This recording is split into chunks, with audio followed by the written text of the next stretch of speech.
Liham. Ang pinakamakulit na girlfriend mo sa balat ng radyo. Isang magandang morning sa inyong lahat! Ako pa rin po nag-iisang girlfriend mo sa radio. My name is Lindsay.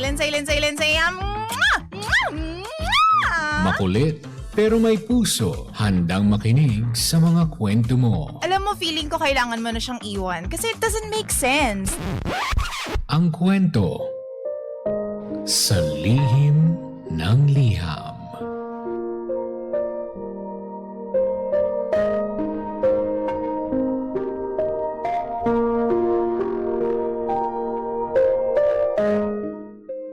Mahal kong Lindsay. Gusto ko lamang pong i-share kasi honestly, ilang gabi na po akong hindi mapakali. Hindi ko alam kung tama lang ba itong inaarte ko, itong nararamdaman ko, o baka naman masyado lamang akong nag-overthink. Kaya gusto ko po sanang marinig ang opinyon ng ibang tao,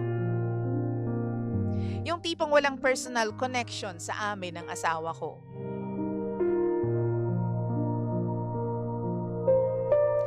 TJ Lindsay, may bago kaming nakilalang mag-asawa nitong mga nakaraang buwan. Dahil na rin sa common friends namin at saka sa mga work connections, nakilala siya ng husband ko. Dahil madalas magkakasundo ang schedules namin, naging regular na rin po yung pagbisita nila sa bahay. Minsan may simpleng dinner, kwentuhan, konting inuman. Everything seemed normal and friendly. To be honest, wala naman akong napansing kakaiba nung una. Mabait yung babae. Madaldal at madaling pakisamahan. Wala rin naman akong reason para pagselosan siya dahil may asawa din siya. At sa tingin ko, okay naman yung relationship nila ng asawa niya. Kaya naman hindi talaga sumasagi sa isip ko na magkakaroon ako ng issue tungkol doon sa babae. Yun nga lang, DJ Lindsay, may nangyari recently na hanggang ngayon, bumabalik-balik sa isip ko. One evening, naghahanda kami ng pagkain habang naghihintay sa iba pang mga bisita. Everyone was busy doing something. Ako naman, may inaasikaso sa kabilang kitchen, habang yung iba ay nagkikwentuhan sa loob. It was one of those ordinary moments na wala namang nag-iisip ng masama. Pero paglingon ko, may nakita akong eksena na nagpahinto sa akin.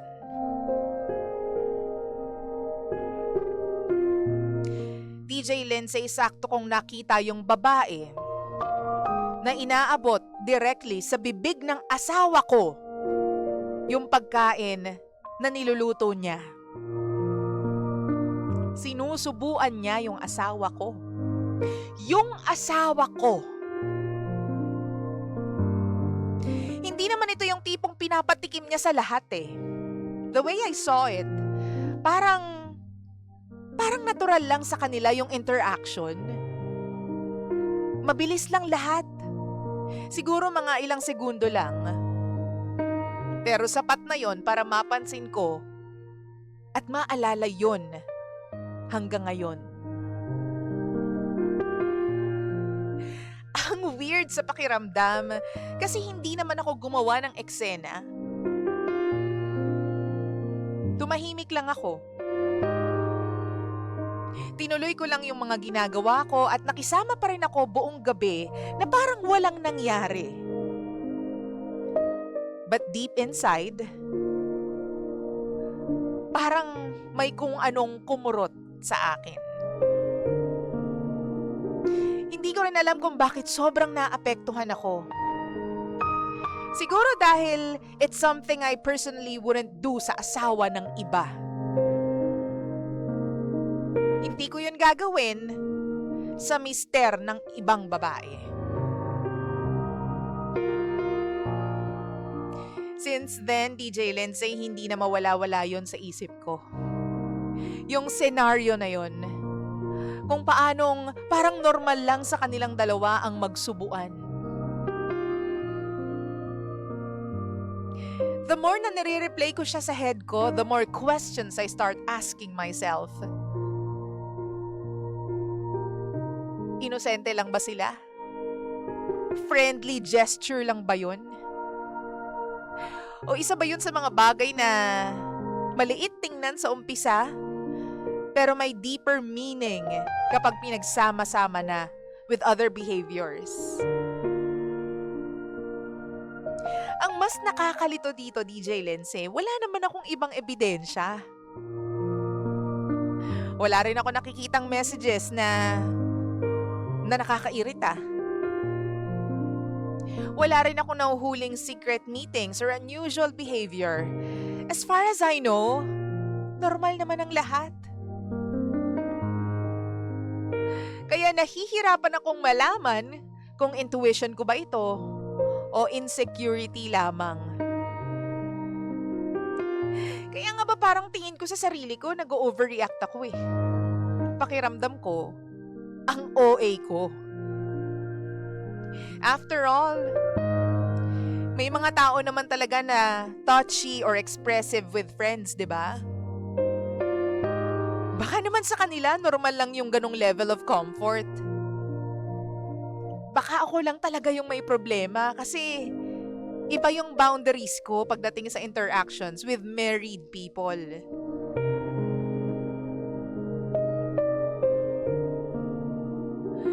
Pero may isang parte din sa pagkatao ko na nagsasabing, wala akong pakialam sa intensyon.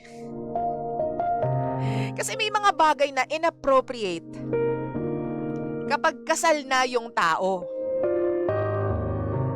Hindi man kayo nanloloko, hindi man romantic yun, pero dapat may boundary na hindi basta-basta tinatawid kapag may asawa ka na. At para sa akin, yung pagsubo ng pagkain sa asawa ng iba is too personal. Hindi ko pa po ito ino-open sa asawa ko. Maybe because ayokong magmukhang selosa. Kasi baka mamaya baliwala lang naman talaga. Pero at the same time, ayoko ring baliwalain tong nararamdaman ko eh. So ngayon, honestly, nagtatanong po ako sa inyo. Kung kayo po yung nasa sitwasyon ko at nakita mong may ibang babae na nagsusubo ng pagkain sa asawa mo, kahit married din siya at kaibigan nyo siya, anong mararamdaman nyo? Babaliwalain mo lang ba? O baka mababother ka rin tulad ko?